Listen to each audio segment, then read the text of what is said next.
এবাৰ আমি আৰো একটা অঙ্ক কৰিম 9.1 8 নম্বৰ অঙ্কটো প্ৰশ্নটোত আছে এটা পকা ভেটিৰ ওপৰত 1.6 মিটাৰ ওখ মূৰ্তি এটা থিয় হৈ আছে।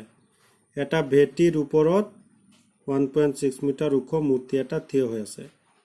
ভূমিৰ এটা বিন্দুৰ পৰা মূৰ্তিটোৰ শীৰ্ষৰ উঠন কোণ 60 ডিগ্ৰী আৰু একেটা বিন্দুৰ পৰা ভেটিটোৰ শীৰ্ষৰ উঠন কোণ 45 ডিগ্ৰী। ভেটিটোৰ উচ্চতা নিৰ্ণয় কৰা। প্ৰথমতে প্ৰশ্নটো পঢ়ি এটা চিত্ৰ আঁকিব লাগিব। চিত্ৰটো কেনেকৈ আঁকিব লাগিব বুজি লোৱা। এটা পকা ভেটিৰ ওপৰত এইটো আমি আঁকিলো এটা পকা ভেটি। এইটো পকা ভেটি এ বি নাম দিছো। এইটো ভেটি। পকা ভেটিৰ ওপৰত 1.6 মিটাৰ ওখ মূৰ্তি এটা থিয় হৈ আছে। এইটো পকা ভেটিৰ ওপৰত এইটো আঁকিলো এটা 1.6 মিটাৰ ওখ মূৰ্তি থিয় হৈ আছে, নাম দিলো চি। তো মূৰ্তিটো হৈছে এ চি। তাৰপিছত কৈছে ভূমিৰ এটা বিন্দুৰ পৰা এইটো আঁকি ললো আমি ভূমি, নাম দিলো ডি। ভূমিৰ এটা বিন্দু ডি বিন্দু লৈছো। ভূমিৰ এটা বিন্দুৰ পৰা মূৰ্তিৰ শীৰ্ষৰ উঠন কোণ 60 ডিগ্ৰী। মূৰ্তি আছিলে এ চি, ইয়াৰ শীৰ্ষবিন্দু হৈছে চি, উঠন কোণ হৈছে এইটো উঠন কোণ 60 ডিগ্ৰী। তাৰপিছত কৈছে একেটা বিন্দুৰ পৰা ভেটিটোৰ শীৰ্ষৰ উঠন কোণ 45 ডিগ্ৰী। ভেটি আছিলে এইটো এ বি, এ বিৰ শীৰ্ষবিন্দু হৈছে এ, গতিকে একেটা বিন্দু হৈছে ডি, ডিৰ পৰা ভেটিটোৰ শীৰ্ষৰ উঠন কোণ 45 ডিগ্ৰী। চিত্ৰটো আগৰ দৰেই হৈছে, গতিকে ভেটিটোৰ উচ্চতা নিৰ্ণয় কৰা। এ বি আমি ওলাব লাগিব। প্ৰথমতে ইয়াত কি কি দিয়া আছে লিখি ল'ব লাগিব। দিয়া আছে angle ADB equal 45 degree, angle CDB equal 60 degree, AC equal 1.6 meter, AB আমি ওলাব লাগিব। AB equal what? ইয়াত দেখিব পাৰিছা দুটা ত্ৰিভুজ আছে। এটা ত্ৰিভুজ হৈছে ADB ত্ৰিভুজ আৰু এটা CDB ত্ৰিভুজ। এই দুটা ত্ৰিভুজত BD বাহুটো সাধাৰণ বাহু, গতিকে সাধাৰণ বাহুটো ওলাবলৈ চেষ্টা কৰিম। আৰু যেহেতু ভেটি AB আমি ওলাবই লাগিব, গতিকে AB আৰু DB থকা অনুপাতটো আমি ল'ম। ইয়াত ADB ত্ৰিভুজ ল'লে থিতা হ'ব 45 ডিগ্ৰীটো থিতা হলে AB হ'ব P আৰু BD হ'ব B, গতিকে P আৰু B থকা অনুপাত আহিব ইয়াত। সমকোণী ত্ৰিভুজ ADB ৰ P আৰু B থকা অনুপাত আছিলে 10, ইয়াতে হ'ব 10 45 degree equal P by B। P হৈছে AB আৰু B হৈছে BD। AB by BD 10 45 ৰ মান 1, ইয়াতে AB ৰ মান আমি ওলাব লাগিব আৰু BD ৰ মান দিয়াও নাই, গতিকে বজ্ৰ পূৰণ কৰিলে BD ইকুৱেল AB হ'ব। এইখিনিতে আমি অংকটো ৰাখি থম। তাৰপিছত আমি ডাঙৰ ত্ৰিভুজটো ল'ম। সমকোণী ত্ৰিভুজ CDB ৰ আমি সাধাৰণ বাহু এইটো আছে BD, এইটো ল'বই লাগিব আৰু যেহেতু AB ওলাব লাগে, গতিকে আমি CB বাহুটো ল'ম। থিতা হ'ব ইয়াত 60 ডিগ্ৰী, ডাঙৰ ত্ৰিভুজটোৰ থিতা হ'ব 60 ডিগ্ৰী। 60 ডিগ্ৰীটোৰ থিতা হ'লে BC হ'ব P আৰু BD হ'ব B, গতিকে আকৌ P আৰু B থকা অনুপাতটো ল'ম। সমকোণী ত্ৰিভুজ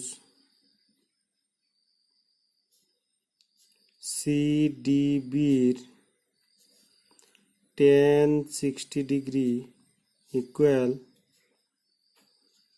BC by BD। 10 60 ডিগ্ৰীৰ মান আমি জানো √3, বহাই দিলো। BC আমি ইয়াত লিখিম, BC ক ভাঙি দিম। BC ক ভাঙি দিলে দুটা খণ্ড আছে এ বি আৰু এ সি। তো A B plus A C লিখিম। এ বি প্লাছ এ সিৰ মান আছে 1.6, ডাইৰেক্ট আমি লিখি দিম। আৰু ইয়াত তলত আছিলে বি ডি, বি ডিৰ সমান আছে এ বি, আমি তলত এ বি লিখি দিম। এতিয়া বজ্ৰ পূৰণ কৰিলে √3 গৈ পেলাই এ বিৰ লগত পূৰণ হ'ব। √3 A B equal A B plus 1.6। এতিয়া এই এ বিৰ মান ওলাব লাগে, গতিকে এ বি বাওঁফালে আনিম। এ বি বাওঁফালে আনিলে হ'ব √3 A B minus A B equal 1.6। A B আমি কমন ল'ম, কমন ল'লে ইয়াত থাকিব √3 মাইনাছ 1 ইকুৱেল 1.6। এ বি ৰাখি থ'লে √3 মাইনাছ 1 সেইফালে যাব, 1.6 বাই √3 মাইনাছ 1। অংকটো হৈ গ'ল, কিন্তু ইয়াত তলত ৰুট অভাৰ আছে। ৰুট অভাৰটো এতিয়া নাইকিয়া কৰিব লাগিব। ৰুট অভাৰটো নাইকিয়া কৰিবলৈ হ'লে আমি এনেকৈ লিখিম এ বি ইকুৱেল যিটো আছে এইটো আগতে লিখি ল'ম 1.6 বাই √3 মাইনাছ 1। এতিয়া এনেকৈ পূৰণ কৰিব লাগিব। ইয়াত √3 মাইনাছ 1 আছে, √3 প্লাছ 1 সংযোগমৰে পূৰণ কৰিব লাগিব। √3 প্লাছ 1 তলে ওপৰে পূৰণ কৰিছোঁ। এতিয়া পূৰণটো কৰিলে তলত এ minus B, A plus B সূত্ৰত পৰিছে, এইটো সদায় সূত্ৰত পৰে। গতিকে আমি এনেকৈ লিখিম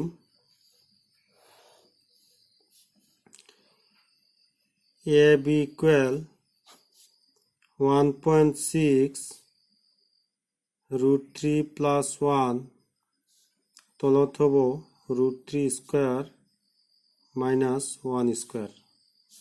তো এইটো হৈ গ'ল 1.6 √3 প্লাছ 1 তলত √3 স্কুৱেৰ 3 মাইনাছ 1 স্কুৱেৰ 1। এইটো 1.6 √3 প্লাছ 1, 3 মাইনাছ 1 2, 2 যাব 1.6ত 0.8। গতিকে অংকটো ওলাই পৰিল 1.8 ইনটু √3 প্লাছ 1। এতেকে ভেটিৰ উচ্চতা, এতেকে ভেটিৰ উচ্চতা সমান সমান 0.8 ইনটু √3 প্লাছ 1 মিটাৰ। অংকটো কেনেকৈ ওলাই পৰে গমেই পোৱা নাযায়, একেবাৰে সহজ অংক। প্ৰচেছটো ভালদৰে বুজি ল'ব লাগে প্ৰথমতে। আশা কৰোঁ ছাত্ৰ ছাত্ৰীয়ে অংকটো বুজি পাইছে। প্ৰথমৰ পৰা অংকটো আকৌ এবাৰ ভালদৰে চাই লোৱা, কেনেকৈ কৰা হৈছে, তাৰপিছত বহীত নোট কৰি ল'বা।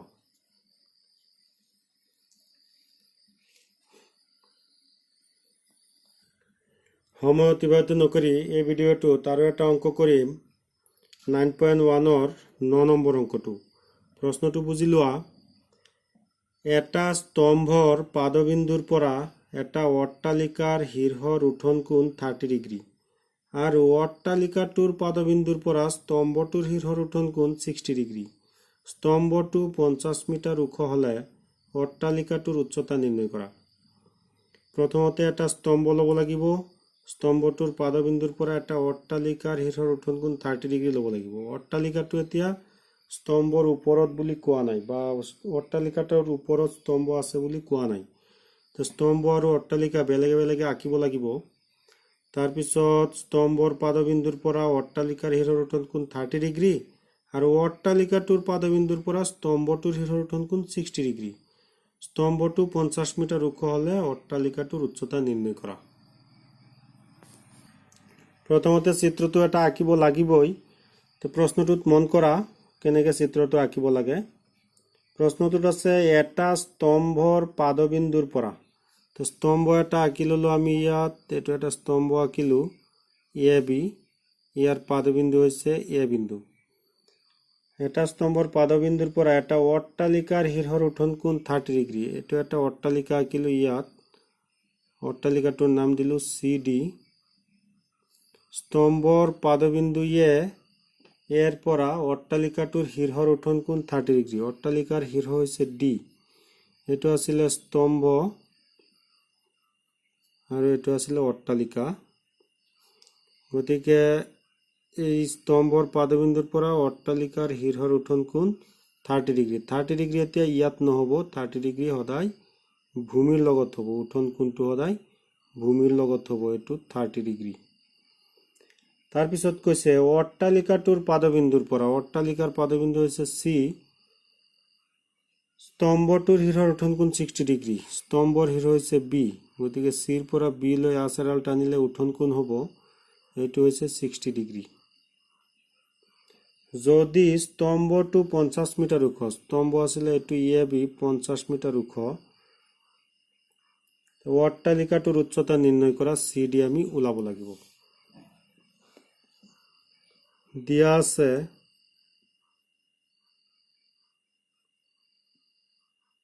এ B equal 50 metre angle BCA equal 60 degree angle CAD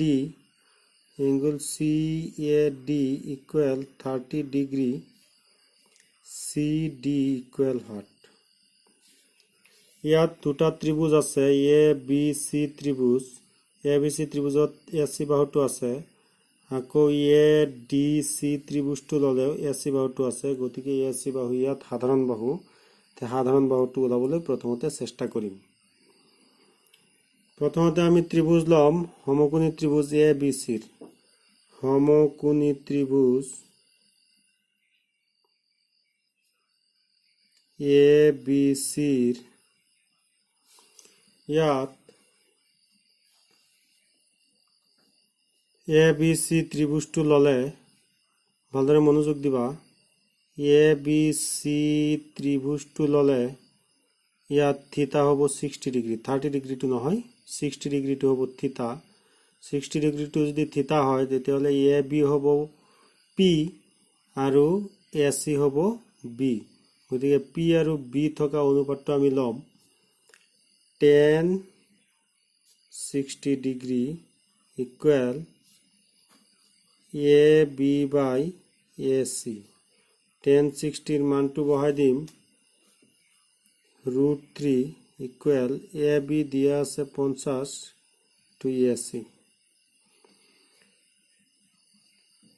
√3 গৈ AC ৰ লগত পূৰণ হ'ব √3 AC ইকুয়াল হ'ব 1 গৈ 50 ৰ লগত পূৰণ হ'ব 50 তে AC আমি ৰাখি থম AC ৰাখি থলে √3 এফালে গৈ তলত বহিব 50 বাই √3 এইখিনিতে অংকটো ৰাখি থম তাৰ পিছত আমি ডাঙৰ ত্ৰিভুজটো লম ADC ত্ৰিভুজটো লম সমকোণী ত্ৰিভুজ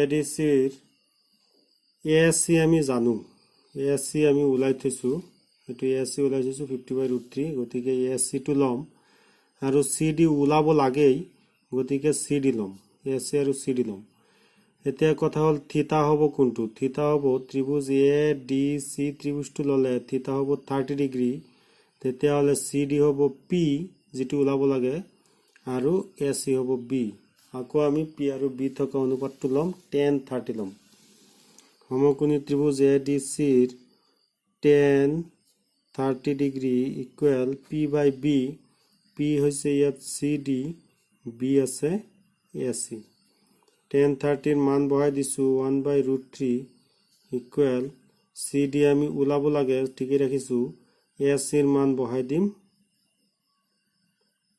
50 by √3 তে বজ্ৰ পূৰণ কৰিলে √3 গৈ পেলাই CD ৰ লগত পূৰণ হ'ব √3 CD আৰু 1 গৈ পেলাই এটোৰ লগত পূৰণ হ'ব 50 by √3 হ'ব এতিয়া CD ৰাখি থলে √3 গৈ পেলাই এফালে তলত বহিব √3 লগত পূৰণ হ'ব 50 by √3 into √3 হ'ব এই √3 গৈ এটোৰ লগত পূৰণ হ'ব √3 into √3 হ'ব তে ওলাই পৰিল 50 by √3 into √3 3 তে CD ওলাই পৰিল 50 by 3 তে অট্টালিকাৰ উচ্চতা এতেকে CD আছিলে আমাৰ অট্টালিকা তে এতেকে অট্টালিকাৰ উচ্চতা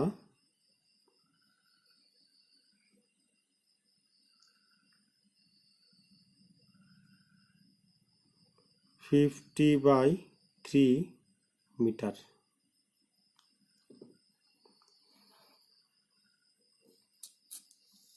অঙ্কটো আকৌ এবাৰ ভালদৰে চাই ল'বা কেনেকৈ কৰা হৈছে। অঙ্কটো ভালদৰে চাই বুজি লৈ বহীত উঠাই ল'বা।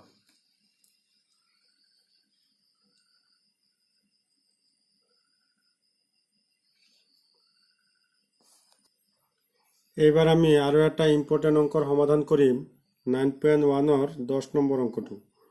প্ৰশ্নটোত আছে এটা 80 মিটাৰ বহল ৰাস্তাৰ দুয়োফালে সমান উচ্চতাৰ দুটা খুঁটি ইটোৱে সিটোৱে সন্মুখৱৰ্তী হৈ থিয় দি আছে। এটা 80 মিটাৰ বহল ৰাস্তা আছে, তাৰ দুয়োফালে সমান উচ্চতাৰ দুটা খুঁটি ইটোৱে সিটোৱে সন্মুখৱৰ্তী হৈ থিয় দি আছে। ৰাস্তাত খুঁটি দুটাৰ মাজৰ বিন্দু এটাৰ পৰা খুঁটি দুটাৰ শীৰ্ষৰ উঠন কোণ যথাক্ৰমে 60 ডিগ্ৰী আৰু 30 ডিগ্ৰী। খুঁটি দুটাৰ উচ্চতা আৰু খুঁটি দুটাৰ পৰা বিন্দুটোৰ দূৰত্ব নিৰ্ণয় কৰা। প্ৰথমতে চিত্ৰটো আঁকি ল'ম। প্ৰশ্নটোত আছে এটা 80 মিটাৰ বহল ৰাস্তা। ৰাস্তাটো মই এনেকৈ আঁকিছো AB। ৰাস্তাটো নিশ্চয় থিয়কে নহ'ব, পথালিকে হ'ব, গতিকে AB আঁকিছো আমি পথালিকৈ 80 মিটাৰ। এইটো 80 মিটাৰ ধৰি লৈছো। 80 মিটাৰ বহল ৰাস্তাত দুয়োফালে সমান উচ্চতাৰ দুটা খুঁটি, দুয়োফালে সমান উচ্চতাৰ দুটা খুঁটি, এইটো এটা খুঁটি আৰু এটা এটা খুঁটি, দুটা সমান উচ্চতাৰ খুঁটি আঁকি লৈছো। এইটো দিছো BC, এইটো দিছো AD। AD এডাল খুঁটি, BC এডাল খুঁটি, দুটা সমান উচ্চতাৰ। তাৰপিছত কৈছে ৰাস্তাত খুঁটি দুটাৰ মাজৰ, ৰাস্তা বুলি ক'লে AB বুজাইছে। ৰাস্তাত খুঁটি দুটাৰ মাজত ধৰি লৈছো এইটো এটা বিন্দুৰ পৰা, বিন্দুটো ধৰি লৈছো E বিন্দু। খুঁটি দুটাৰ শীৰ্ষৰ উঠন কোণ যথাক্ৰমে, খুঁটি দুটাৰ শীৰ্ষ হৈছে C আৰু D। উঠন কোণ, এইটো এটা উঠন কোণ আঁকিলো, এইটো এটা উঠন কোণ আঁকিলো, যথাক্ৰমে 60 ডিগ্ৰী আৰু 30 ডিগ্ৰী। এইটো মই 60 দিলো আৰু এইটো 30 দিলো। তোমালোকে ইয়াত 60 ইয়াত 30 দিলেও অঙ্কটো হৈ যাব, কিন্তু এনেকৈ অঙ্কটো কৰিলে অলপ সুবিধা হ'ব। খুঁটি দুটাৰ উচ্চতা মানে AD আৰু BC ওলাব লাগিব। লগতে খুঁটি দুটাৰ পৰা বিন্দুটোৰ দূৰত্ব নিৰ্ণয় কৰা। খুঁটি দুটাৰ পৰা বিন্দুটো হৈছে E বিন্দু, এই বিন্দুৰ দূৰত্ব ওলাব লাগে, মানে AE ওলাব লাগিব, BE আমি ওলাব লাগিব। তেওঁ অঙ্কটো কেনেকৈ কৰিম চোৱা। যদি ধৰি লৈছো AE যদি 20 হয়, AE যদি 20 হয়, তেতিয়াহ'লে BE কিমান হ'ব? 60 হ'ব। কেনেকৈ পাইছো? 80ৰ পৰা 20 মাইনাছ কৰিছো, 60 হৈছে। এতিয়া ইয়াত ধৰি ল'ম AEX, তেতিয়াহ'লে BE কিমান হ'ব? 80 মাইনাছ X। এইটো ধৰি ল'ব লাগিব। ইয়াত দিয়া আছে AB ইকুৱেল 80 মিটাৰ, AE ইকুৱেল X আমি ধৰি লৈছো, BE equal 80 minus X। Angle AED equal 60 degree, angle BEC equal 30 degree. এতিয়া আমি ওলাব লাগিব AD equal BC equal what? AD ওলাব লাগিব, BC ওলাব লাগিব। দুইটাৰ মাপ সমানেই হ'ব, এটা ওলালেই হ'ল। আৰু ওলাব লাগিব AE equal what, BE equal what. এইখিনি বস্তু আমি ওলাব লাগিব। তেওঁ অঙ্কটো কেনেকৈ কৰিব লাগিব বুজি লোৱা। ইয়াত দুটা বাহু সমান আছে, তে সমান বাহু দুটা ওলাবলৈ প্ৰথমতে চেষ্টা কৰিম। প্ৰথমতে আমি এই ত্ৰিভুজটো ল'ম, AED ত্ৰিভুজটো ল'ম। AED ত্ৰিভুজৰ AD টো ওলাব লাগিবই আৰু AEO ওলাব লাগিব, গতিকে এই দুটা বাহুৰ অনুপাত ল'ম। ইয়াত থিতা হৈছে 60, গতিকে এইটো হৈছে P, এইটো হৈছে B। P আৰু B থকা অনুপাত ল'ম, tan 60 ল'ম। সমকোণী ত্ৰিভুজ, সমকোণী ত্রিভুজ AEDর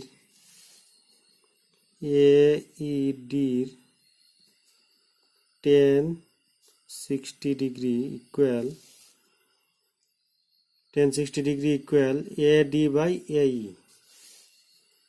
AD by AE. tan 60 এর মান আছে √3. AD আমি ওলাব লাগিব ঠিকই রাখিছো. AE আছে x. তে বজ্র পূরণ করিলে √3 গৈ x এর লগত পূরণ হব আৰু 1 গৈ পেলাই AD এর লগত পূরণ হব. AD তো আগত রাখিম ইকুয়াল √3x. এখানে আমি অঙ্কটো রাখি থম. তার পিছত আমি এই ডাঙৰ ত্ৰিভুজটো লম. সমকোণী ত্ৰিভুজ EBC ৰ BC আমি ওলাব লাগিব, EB ও ওলাব লাগিব. গতিকে BC আৰু EB থকা অনুপাতটো লম. থিটা হৈছে ইয়াত 30, গতিকে এটো হ'ব P আৰু এটো হ'ব B. P আৰু P থকা অনুপাতটো আকৌ আহিব tan 30 আহিব ইয়াত. সমকোণী ত্রিভুজ EBC ৰ tan 30 ডিগ্ৰী.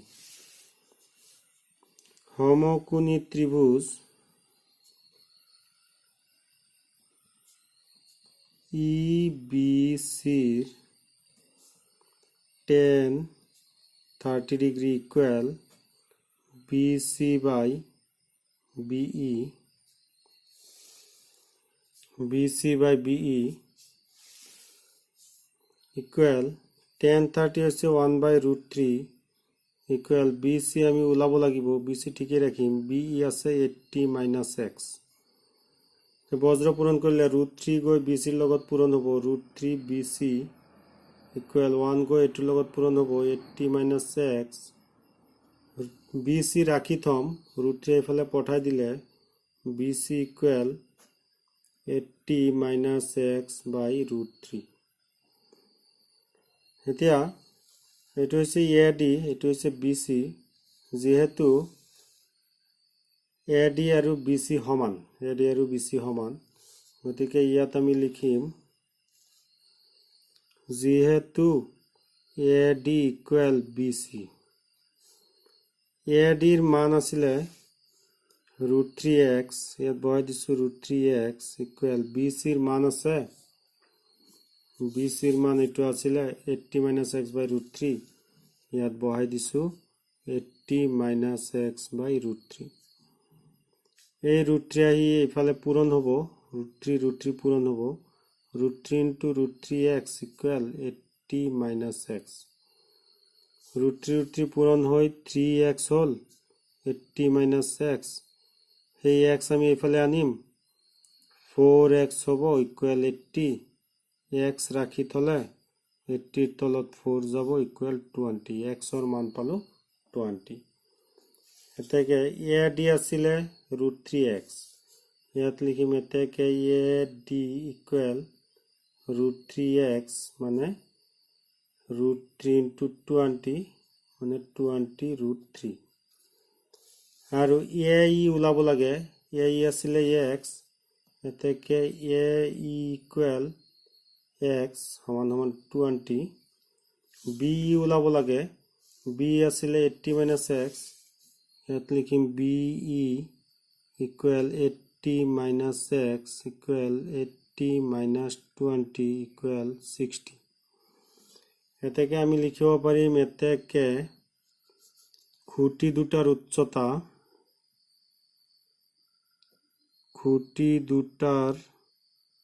উচ্চতা সমান সমান 20 √3 মিটাৰ আৰু খুঁটি দুটাৰ পৰা বিন্দুটোৰ দূৰত্ব